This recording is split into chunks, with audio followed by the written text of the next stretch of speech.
Well, Tehran is set to give its final response to an incentives package aimed at resolving a dispute over Iran's nuclear work in Geneva on Saturday. The US says it will send Under-Secretary of State William Burns. Both the US and Iran are hoping that Burns' involvement in talks between Iran's top nuclear negotiator and the EU foreign policy chief will help reap results.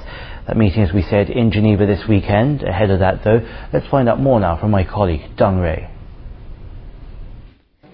The White House confirmed that U.S. Under-Secretary of State for Political Affairs William Burns is due to attend international talks with Iran's chief nuclear negotiator Saeed Jalili in Geneva on Saturday. Burns' scheduled meeting with Jalili will be the highest level contact between the two nations since 1979.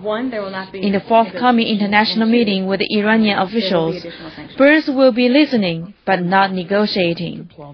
Burns will also reiterate that U.S. Secretary of State Condoleezza Rice is willing to meet her Iranian counterpart anytime, anywhere, to move forward negotiations.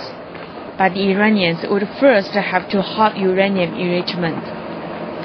U.S. Secretary of State Condoleezza Rice says the government's decision to attend international talks with Iran's envoy in Geneva proves the international community is united in trying to eliminate threats from Iran's nuclear program. I think it's going to be very clear to them that the international community and the P5+1 are completely united in both tracks, that is offering the Iranians a way to really engage with the international community, but also being insistent that they need to suspend, verify nuclear program in order to enter negotiations.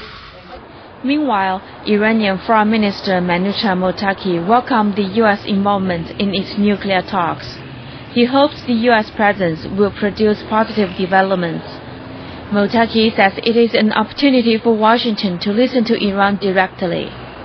At the upcoming meeting, Iran is expected to give a definitive answer to incentives offered to Tehran last month by the United States and the 5 other nations in exchange for its suspension of activities that can produce the ingredients needed for a nuclear bomb.